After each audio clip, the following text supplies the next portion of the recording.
Now, however, I think we should begin by talking a little bit about when we use the word physical reality as distinct from abstraction, what are we talking about?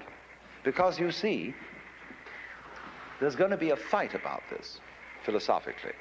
If I say that the final reality that we're living in is the physical world, a lot of people will say that I'm a materialist, that I'm unspiritual, and that I think too much of an identification of the man with the body. Any book that you open on yoga or Hindu philosophy will have in it a declaration that you start a meditation practice by saying to yourself, I am not the body. I am not my feelings. I am not my thoughts. I am the witness who watches all this and is not really any of it. And so if I were to say then that the physical world is the basic reality, I would seem to be contradicting what is said in these Hindu texts. But it all depends on what you mean by the physical world. What is it? First of all, it must be pointed out that the idea of the material world is itself philosophical. It is in its own way a symbol. And so if I take up something that is generally agreed to be something in the material world, and I argue that this is material, of course it isn't, because nobody has ever been able to put their finger on anything material. That is to say, if you by the word material, you mean some sort of basic stuff out of which the world is made. By, say, analogy with the art of ceramics, pottery, we use clay and we form it into various shapes. And so a lot of people think that the physical world is various forms of matter. And nobody has ever been able to discover any matter. They've been able to discover various forms, yes, various patterns, but no matter. You can't even think how you would describe matter in some terms other than form. Because whenever a physicist talks about the nature of the world, he describes a form, he describes a process which can be put into the shape of a mathematical equation. And so if you say A plus B equals B plus A, everybody knows exactly what you mean. It's a perfectly clear statement. But nobody needs to ask, what do you mean by A or what do you mean by B? Or if you say 1 plus 2 equals 3, that's perfectly clear. But you don't need to know 1 what, 2 what, or 3 what. And all our descriptions of the physical world have the nature of these formulae, numbers. They are simply mathematical patterns, because what we're talking about is pattern. But it's pattern of such a high degree of complexity that it's very difficult to deal with it by thinking. In science, we really work in two different ends of the spectrum of reality.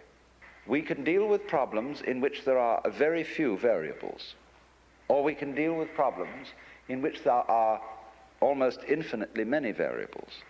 But in between, we're pretty helpless.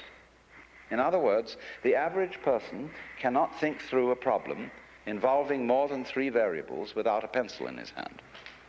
That's why, for example, it's difficult to learn complex music. Think of an organist who has 2 keyboards or 3 keyboards for work with his hands, and each hand is doing a different rhythm. And then his feet on the pedals, he can be doing a different rhythm with each foot. Now that's a difficult thing for people to learn to do, just like to rub your stomach in a circle and pat your head at the same time takes a little skill. Now, most problems with which we deal in everyday life involve far more than 3 variables. And we are really incapable of thinking about them. Actually, the way we think about most of our problems is simply going through the motions of thinking. We don't really think about them. We do most of our decision-making by hunch. You can collect data about a decision that you have to make, but the data that you collect has the same sort of relation to the actual processes involved in this decision as a skeleton to a living body. It's just the bones. And there are all sorts of entirely unpredictable possibilities involved in every decision. And you don't really think about it at all. The truth of the matter is that we are as successful as we are, which is surprising, the degree to which we are successful in conducting our everyday practical lives, because our brains do the thinking for us in an entirely unconscious way.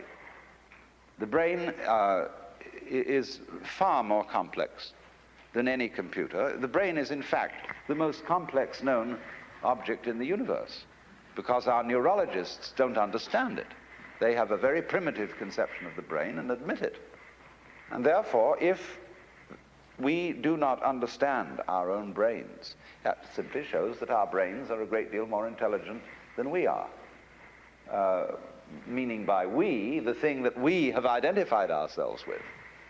Instead of being sensible and identifying ourselves with our brains, we identify ourselves with a very small operation of the brain, which is the faculty of conscious attention, which is a sort of radar that we have that scans the environment for unusual features.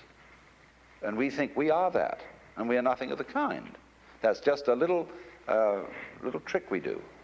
So actually, our brain is analyzing all sensory input all the time, analyzing all the things you don't notice, don't think about, don't have even names for. And so it is this marvelous complex goings-on which is responsible for our being able to adapt ourselves intelligently to the rest of the physical world. The brain is furthermore an operation of the physical world. But now you see, though, we get back to this question. Physical world. This is a concept. This is simply an idea. And if you want to ask me to differentiate between the physical and the spiritual, I will not put the spiritual in the same class as the abstract. But most people do. They think that 1 + 2 = 3 is a proposition of a more spiritual nature than, say, for example, a tomato. But I think a tomato is a lot more spiritual than 1 + 2 = 3. This is where we really get to the point. That's why in Zen Buddhism, when people ask what is the fundamental principle of Buddhism, you could very well answer a tomato. Because look how, when you examine the material world, how diaphanous it is. It really isn't very solid. A tomato doesn't last very long, nor for that matter do the things that we consider most exemplary of physical reality, such as mountains. The poet says, "The hills are shadows, and they flow from form to form, and nothing stands." Because the physical world is diaphanous. It's like music. When you play music, it simply disappears. There's nothing left. And that, for that very reason, it is one of the highest and most spiritual of the arts, because it is the most transient. And so, in a way, you might say that transiency is a mark of spirituality. A lot of people think the opposite, that the spiritual things are the everlasting things. But you see, the more a thing tends to be permanent, the more it tends to be lifeless.